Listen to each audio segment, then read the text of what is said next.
They are one of the most anticipated moments from the pregame show and can last a matter of seconds.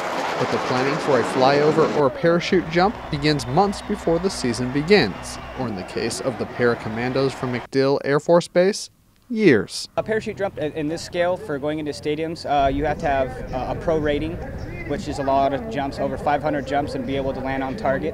Our process actually starts in late January, early February, when the Atlantic Coast Conference releases the football schedule.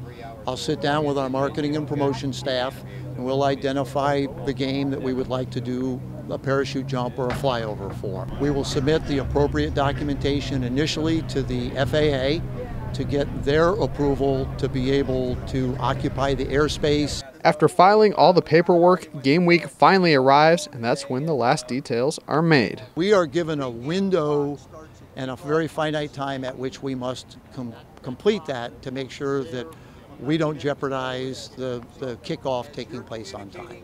The jump team will arrive at the airport on Saturday morning for final preps. Once we get to the airport, what we do is the two jumpers, what we do is we read pre-jump, which talks about all of our, when to open our parachute, go into what we call emergency procedures, making sure whatever malfunction we have with the parachute, we know how to fix it.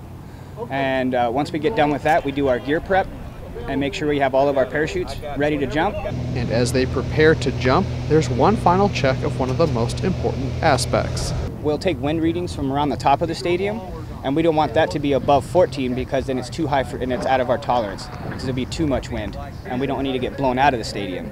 So prime is between 4 and 8. With all the details done, it's time to enjoy the best part of the day. It is absolutely amazing. It's just to hear in the chair, the crowd, it's absolutely amazing. You can hear them from about 2,000 feet up when you're starting to come in, so you can hear them from all the way at 2,000 feet. Of course, for a man of details, the best part is a little different.